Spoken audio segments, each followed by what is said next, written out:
Soy el ingeniero Daniel Díaz Arenas. El curso que tengo a mi cargo es Lenguajes de Programación 1. A la primera unidad nosotros vamos a ver todo lo que son los fundamentos básicos de programación. Y vamos a comenzar con el tema 1. Inicialmente comenzaremos hablando de lo que es el concepto de algoritmo.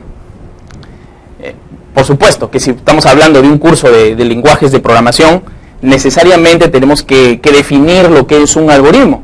Y no es más que una secuencia de instrucciones o pasos que deben seguirse para resolver un problema. Entonces, primero se planteará un problema. Una vez que existe el problema, pues veremos cuál es la secuencia o el conjunto de instrucciones que nos llevarán a desarrollar ese problema. Algunas de las características son que un algoritmo debe ser preciso. Es decir, se debe indicar todo el orden, ¿no?, de realización de cada paso de este, ¿no? Además, debe estar definido. Si se sigue un algoritmo 2 veces, se debe obtener el mismo resultado cada vez. Bien, además debe ser finito, porque si es infinito no tendría ninguna razón de ser, ¿no? Es decir, tiene que tener una solución finita, ¿no? Además, la definición de un algoritmo debe describir 3 partes, ¿no? Primero, la entrada. Segundo, el proceso. Y tercero, la salida. La entrada no es más que los datos de entrada que alimentan al problema que se quiere resolver. El proceso son los cálculos, las operaciones que se tienen que realizar. Y la salida es el resultado. El concepto de lenguajes de programación es un concepto amplio. Tendríamos que comenzar a definir que existen diferentes tipos de lenguajes de programación. Inicialmente, inclusive, se comenzó con los lenguajes máquina, o que trabajaban específicamente con los ceros y unos, ¿no?, o el lenguaje binario. Pero las personas que manejaban este tipo de programas eran pues personas especialistas, matemáticos, y no cualquiera podía tener acceso a este tipo de tecnología. Es así que todos los creadores de los lenguajes de programación comenzaron a idear nuevas formas para que sea mucho más fácil. Y es ahí donde aparecen los lenguajes ensambladores, lo que es el assembler, que habla a un nivel mucho más entendible para el ser humano. Luego de esto aparecen los lenguajes de programación lineales, los lenguajes de programación estructurados y los lenguajes de programación orientados a objetos, que son los que actualmente tenemos en el mercado, y uno de ellos, el lenguaje Java, que es el que vamos a desarrollar en este curso. Entonces, un lenguaje de programación no es más que un software. Entonces, comenzamos con eso. Un lenguaje de programación es un software de computadora, ¿no?, basado en una sintaxis específica y que, por lo general, está escrito en inglés técnico.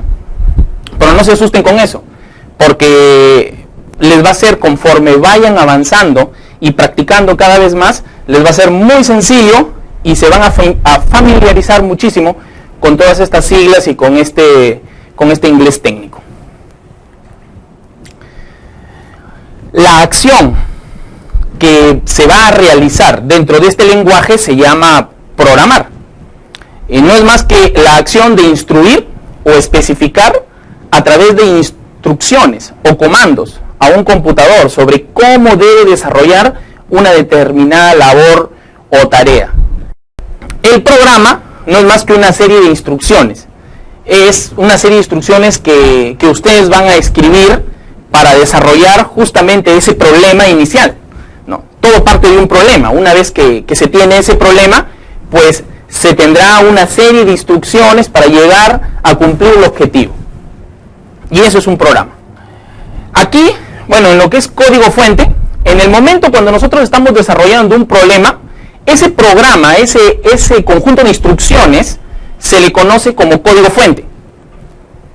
Pero ese código fuente es compilado. ¿Qué quiere decir? Que ese código fuente tiene que transformarse para que pueda ser leído por el computador.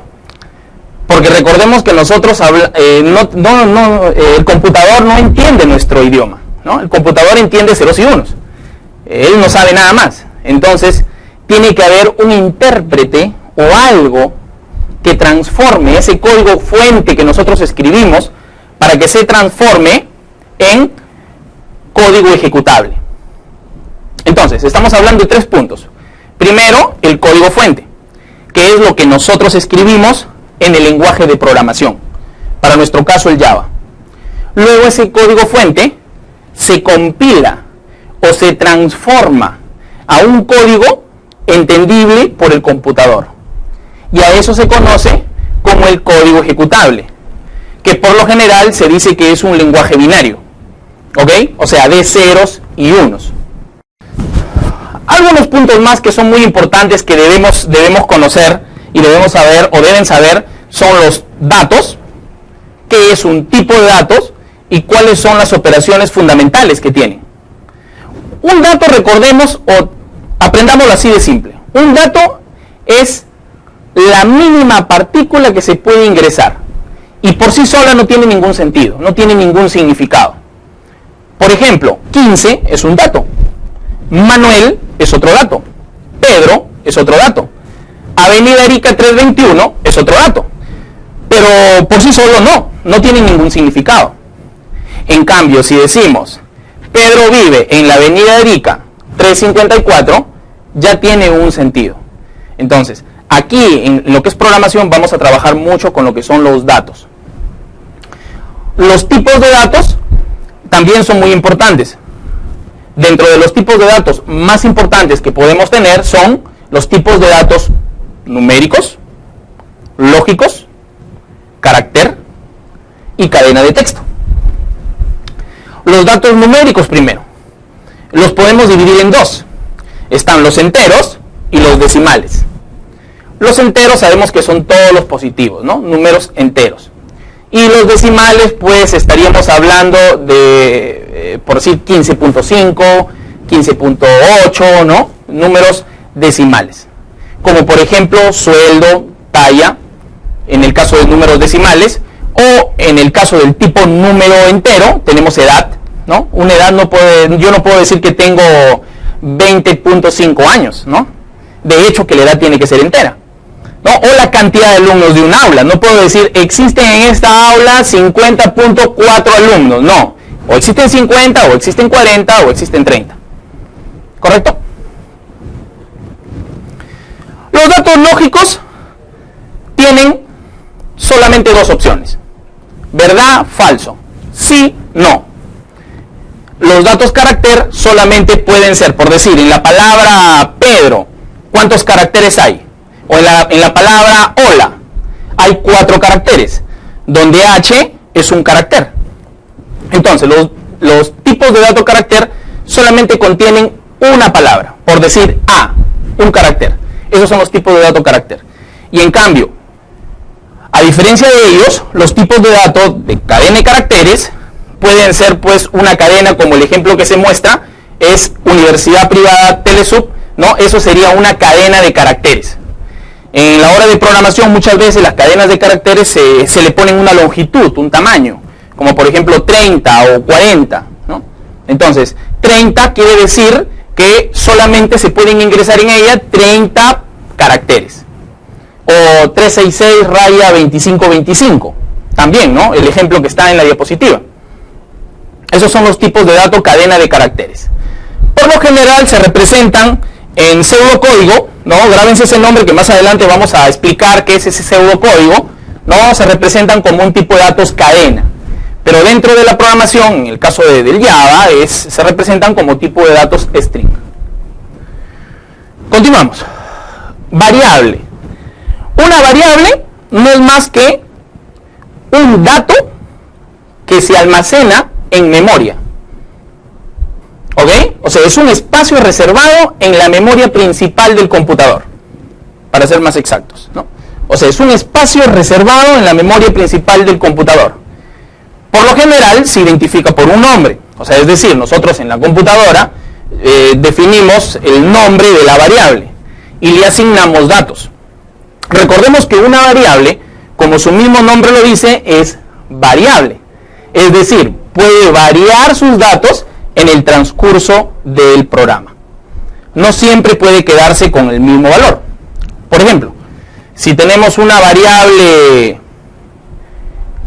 por decir una variable con nombre apellido, y le digo que sea igual a Pedro, Díaz, apellido Díaz. Más adelante puede ser que yo cambie el apellido a Velarde. ¿Ok? Entonces, una variable puede tomar distintos valores en el transcurso del programa. No necesariamente se queda con un solo valor.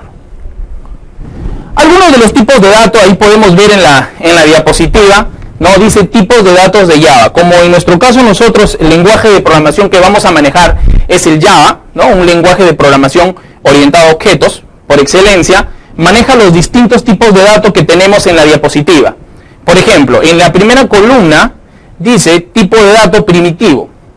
En este caso, los tipos de datos primitivos pueden ser char, byte, short, int, long, float, double y boolean. La cantidad de bits que ocupan, es decir, qué cantidad de bits o bytes ocupa esa variable o ese valor de ese dato, está representado también ahí. Y en este caso entonces los tipos de datos byte, short, int, long son tipos de datos enteros, ¿ok? Son tipos de datos enteros, algunos enteros cortos y a otros enteros largos. Además, recordemos que dijimos que había un tipo de datos decimal, ¿no? Que podía coger valores como 15.5, 15.8, 15.10.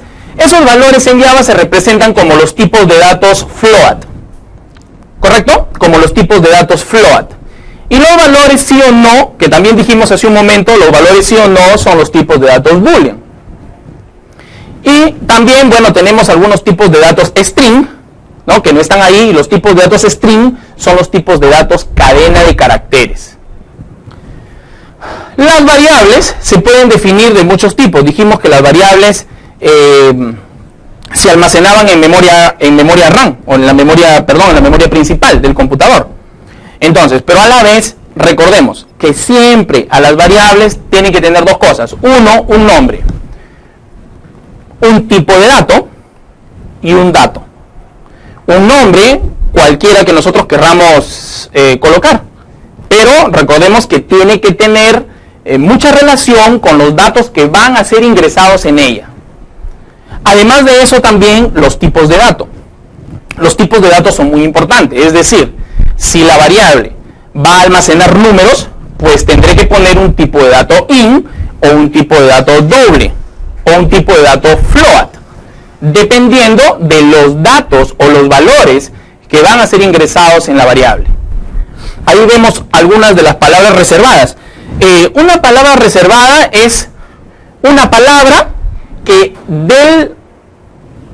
en este caso del programa, que yo no puedo usarla como variable.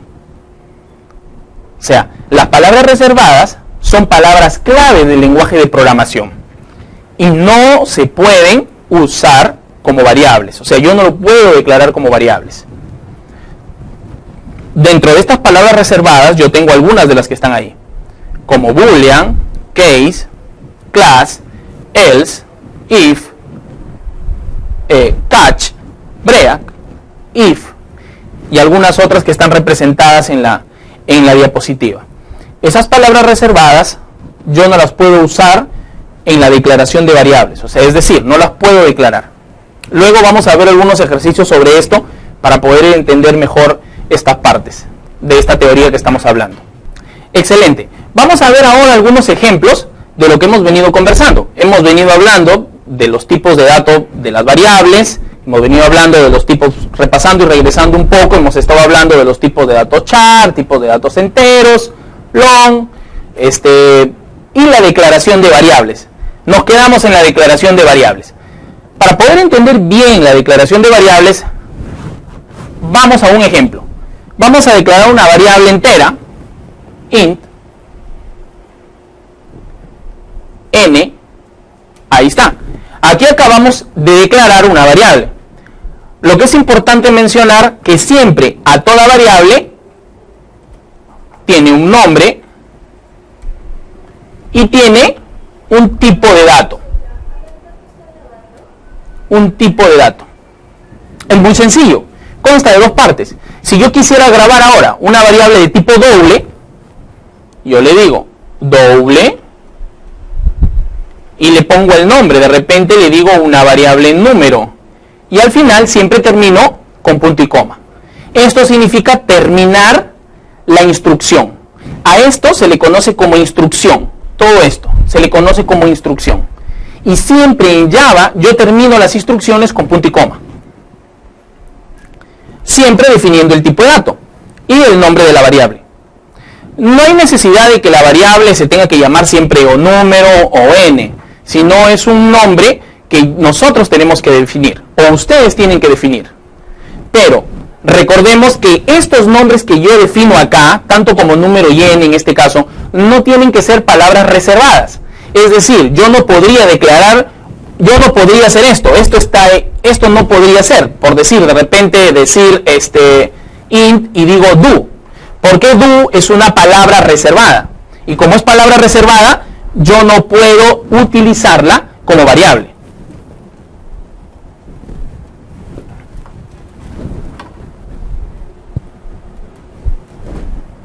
Excelente.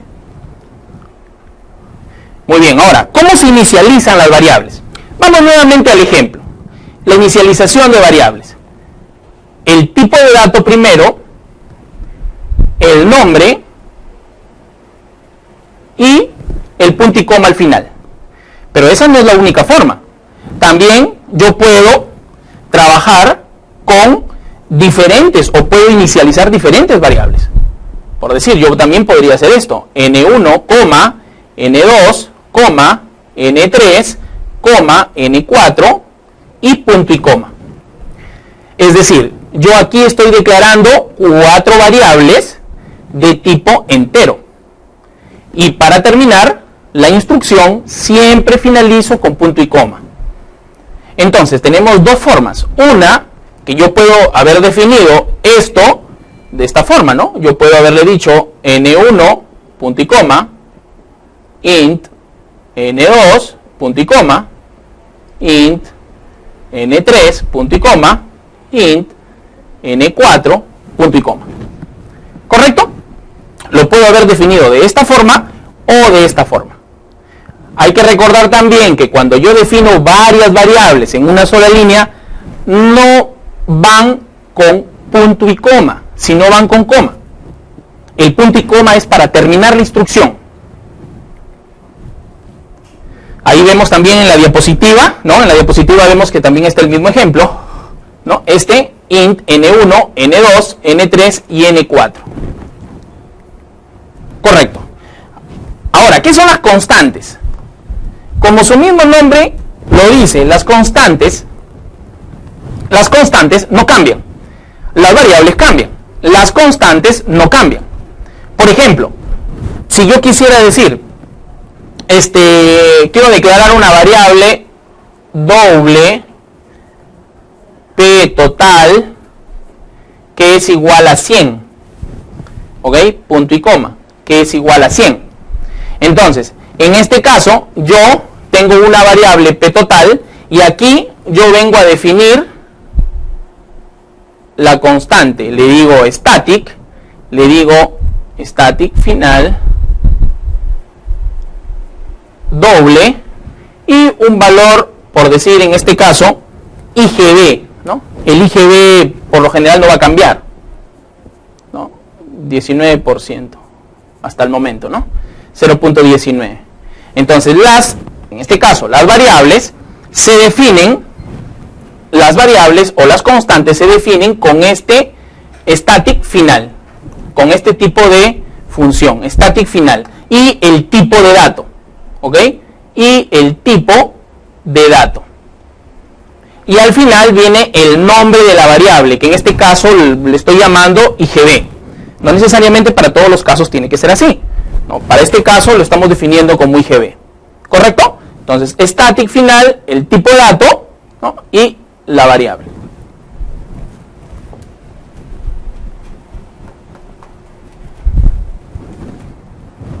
Correcto. Continuamos. Los operadores. Los operadores son clave. Tenemos diferentes tipos de operadores. Tenemos operadores aritméticos, operadores de asignación, tenemos operadores incrementales. Los operadores aritméticos, como su mismo nombre lo dice, son estos: suma, resta, multiplicación. La multiplicación es un asterisco, la división y el módulo de la división.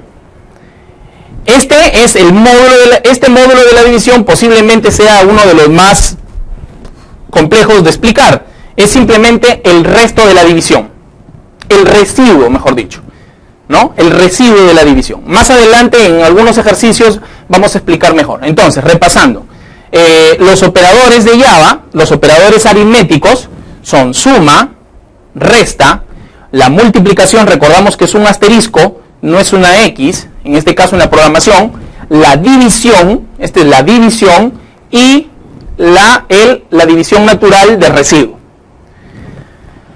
Los operadores de asignación permiten asignar valores a una variable. Ejemplo, variable es igual a expresión. Variable es igual a expresión. Es decir, por decir, si yo tuviera, recuerdan la variable número que definimos hace un momento, yo podría decirle que es igual a 15. Y aquí estoy haciendo una asignación.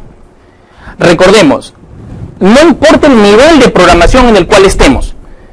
Ahorita están ustedes en un nivel inicial, un nivel de fundamentos básicos de programación.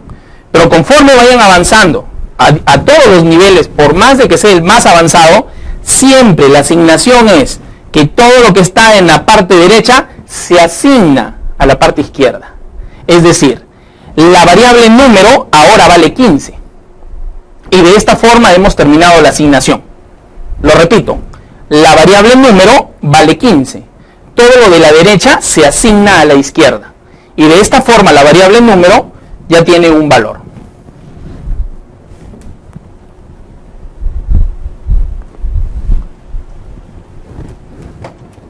Continuamos. Ahora, los operadores incrementales son los que aumentan, ¿no? Aumentan de uno en uno o decrementan. Los operadores es el signo más y menos para decrementar. Más adelante vamos a ver en los ejercicios prácticos sobre esto.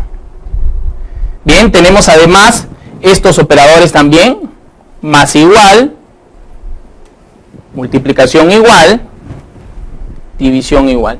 Todos estos son los operadores lógicos, ¿correcto?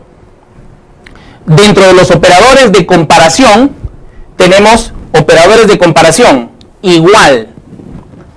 El igual en Java no es así, no es igual, sino es doble igual. En Java es doble igual. Menor, si yo quisiera hacer una comparación de menor, sería así, igual como lo representamos matemáticamente. Menor o igual, mayor o igual, mayor, diferente. ¿Ok? Repasando entonces: igual, menor, menor o igual, mayor o igual, mayor y diferente. Los operadores lógicos también son muy importantes. Tenemos, en este caso, vamos a representar dos operadores lógicos. El operador lógico O, que es este, O, y el operador lógico I, que viene a ser así, I. ¿Ok? El operador lógico O y el operador lógico I. Y este es el operador de negación. Pero los que más vamos a usar en este caso son el O y el I. ¿Ok? Continuamos. Ahora, es cierto, hemos venido hablando de todo lo que son los fundamentos de la programación. Vamos a borrar esto.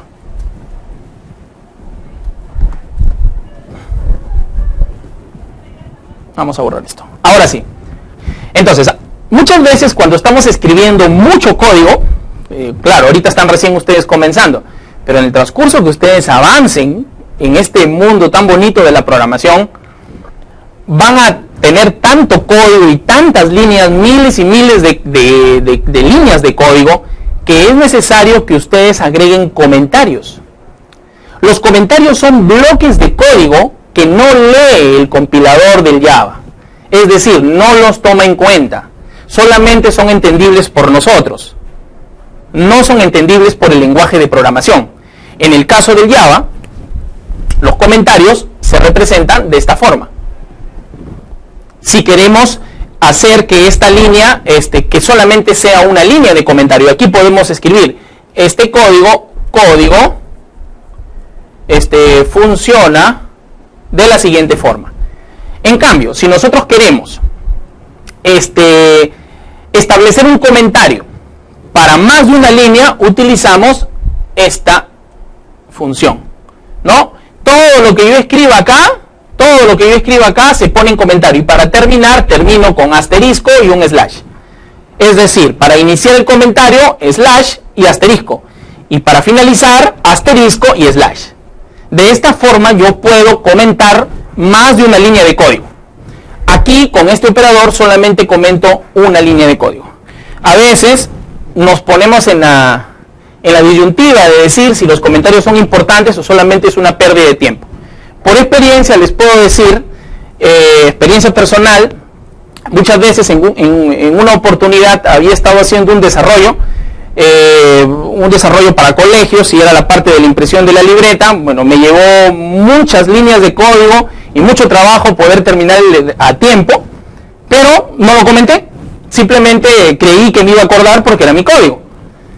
Un año después tuve otra vez la misma oportunidad de poder desarrollar el mismo software, y pues quise levantar mi código que ya lo tenía hecho, y me di con la sorpresa que muchas de las líneas de código me había olvidado, imagínense, mi propio código, y me llevó posiblemente unas horas poder recordar esas líneas de programación. Entonces, es por eso que les invito a poner comentarios en sus programas. Bien, muy bien, estimados alumnos, hasta aquí hemos terminado el tema número 1. Hemos aprendido todos los fundamentos básicos de programación, y les invito a poder volverlo a repasar y a volver a practicar todo lo que se ha hablado aquí. Gracias.